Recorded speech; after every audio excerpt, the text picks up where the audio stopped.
But as News Center 16's Joel Porter explains, Triplett and his attorney called off today's meeting. Big question, why'd they do that? Well, for one thing, Terry, it was a little bit puzzling, but Nikisha Cheney, who is representing Triplett, says she would like a bit more time to prepare a case and adequately defend him.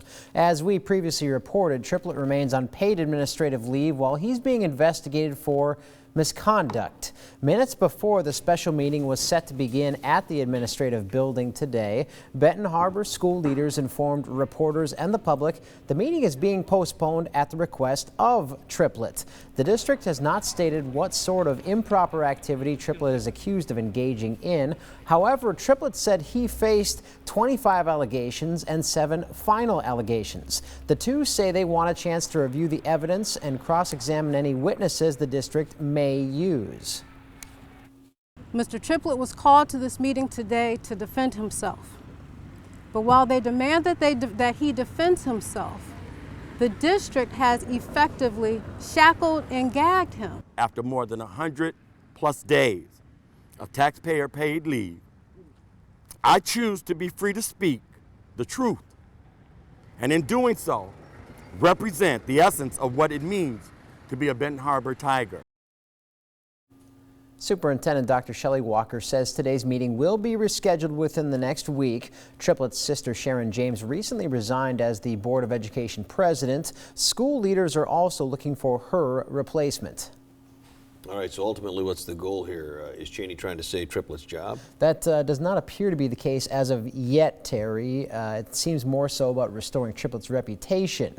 Neither Cheney nor Triplett took any questions from reporters after their statements, but Triplett's possible future with the high school was not mentioned in what they told us. All right, Joel. Archbishop spent time on the Notre Dame campus today to talk about a hot-button issue. News Center 16's Joel Porter was on campus as Archbishop Joseph Tobin discussed the current refugee crisis. And Joel, the speech happens just weeks before people go to the polls. Yeah, it's on a lot of people's minds for sure, Terry. In a packed room on campus today, Tobin says while the topic is a big talking point on the campaign trail, he's not exactly out to sway voters either way.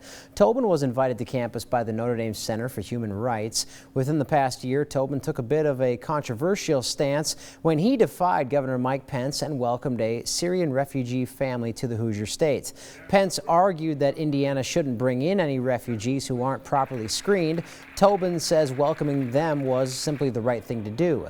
His talk today was titled "Welcoming the Stranger, Challenging the Fear." This year, the U.S. has welcomed around 10,000 Syrian refugees. Of those, around 150 have now settled in Indiana. Tobin says he understands concerns over terror attacks, but points to Scripture and other countries who have welcomed refugees with open arms. Because I think there's a basic question of human decency. I have a fairly optimistic view of human nature. And I think if you really confront people with the truth, they're going to be okay. Archbishop Tobin previously served as a priest in the Detroit Archdiocese. He shares Pope Francis's view of refugees. Earlier this year, you may remember Pope Francis opposed Donald Trump's plan to build a wall along the Mexican border and called it not Christian.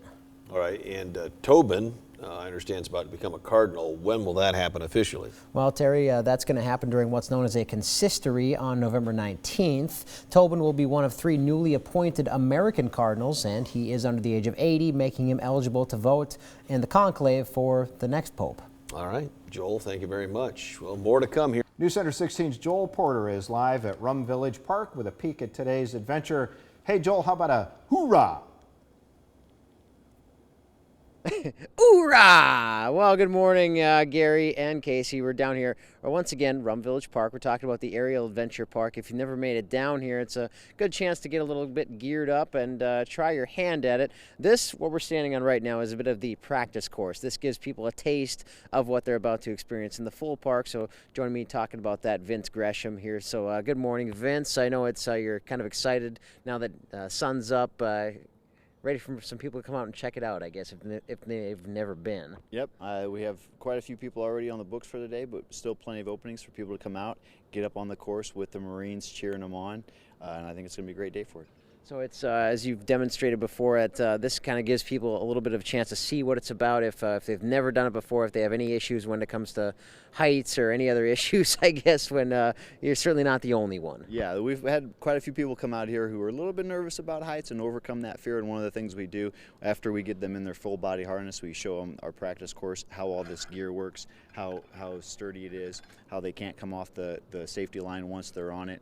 And so people see this, they watch the way everything works, and if they want to, they can get up on the course and practice right here. And nothing wrong with that, of course. Coming out this morning, you're also helping a pretty good cause because they have teamed up with the Marine Corps, with Toys for Tots helping out the cause at the same time. Yep. And whoop, there it is. It's just easy enough as it is. So, of course, you are strapped in once again. So if you come on out here today, if you bring a toy donation, you're saving a little money right off the get-go. And you're also helping a pretty good cause. You're making sure that lots of kids have a pretty good Christmas. And the Marines, they never really stop thinking about Toys for Tots. It's kind of a year-round effort for them. So they have sort of the walking bridge, a little bit rickety. Easier getting around than in my, easier getting around than in my apartment. But if nothing else, then you've got, of course, the zip line over here as well. They make it look so easy, don't they? We're down here once again at Rum Village Park to talk about the Aerial Adventure Park. And, of course, if you want to come out, they're open from 9:30 to 6:30. And don't forget to bring that toy with you. So much fun. Good job, Joel, multitasking with that microphone. News Center 16's Joel Porter has been talking with those energetic fans this morning. He joins us now from the tailgate lots. Joel, how's it going out there? Oh, good morning, Casey and Gary. I'm not just waving this delicious smoke away here. The casual chef pales in comparison because I'm talking about Nelson Porta Pit Chicken, if you can still see me through all the smoke, because the grills are going full-timer. These guys really know what they're doing. They can't even give me a number. They say they'll go through thousands of birds. That's not unheard of for a day like this. Now, anyone, of course, a Michiana mainstay like Nelson's, of course. They're out here just outside between the Joyce Center and the southeast corner of Notre Dame Stadium, just outside gate number 10. That is where you'll find the big truck.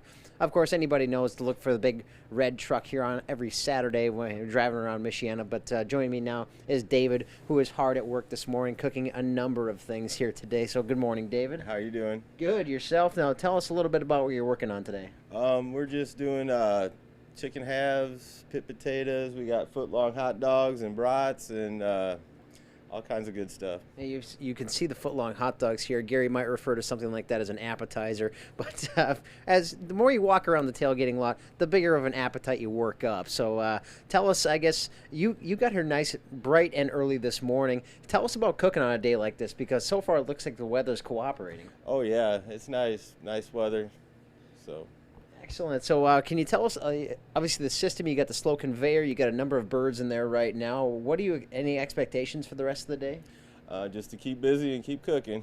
Well, it's, yeah, of course, David knows what he's doing. He's a man of few words, but he's good when it comes to the bird. That is his specialty. So it's, of course, you can get in a word edgewise, but you'll find him between the Joyce and Notre Dame Stadium, of course. If you're looking for some chicken, if you want to leave the cooking to the pros, certainly can't blame you out here, Casey and Gary. All right, and Joel, you mentioned the weather. How's it feel out there? Do people need to bring a sweater or a light jacket?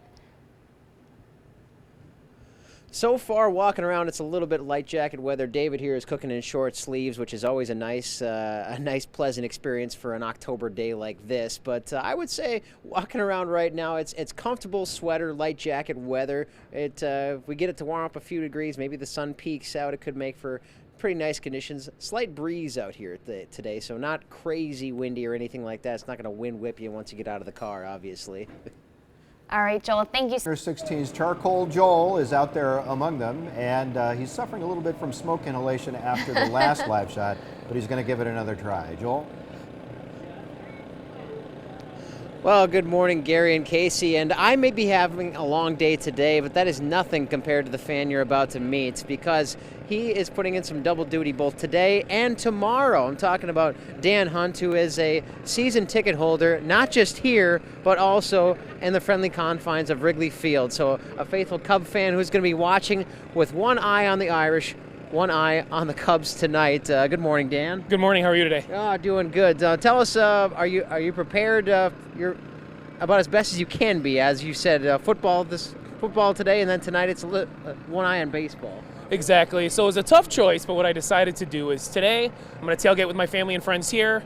We'll listen to the game on the radio on the way home, the last few innings, maybe even stop at a bar to watch the end, and then tomorrow head back to Wrigley for game 2.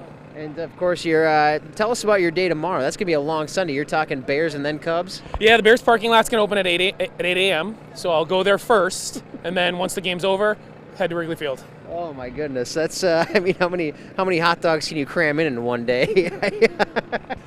We're going to find out, I think. No, so you've been coming here. Obviously, it's the Irish. You've taken your lumps. Obviously, that's they got a few losses on the schedule as well. But also over the years, being a Cub fan like you are, you've taken your lumps there. Any predictions for the rest of the season or the rest of the postseason? I think they have the best team. I really think the Cubs have the best team, so I think they have a real shot. Baseball playoffs are tough, though. So.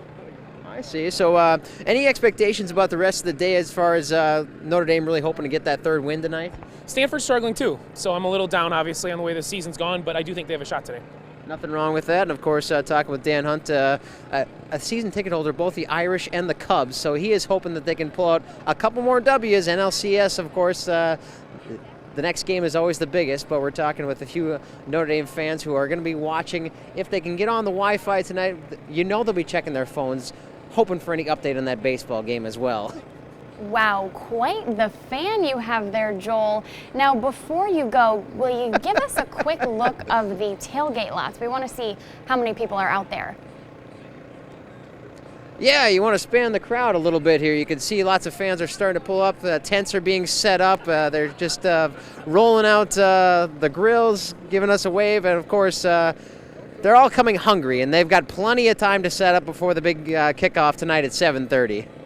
Awesome. Thank you so much, Joel, for your live reports. Great tailgating weather.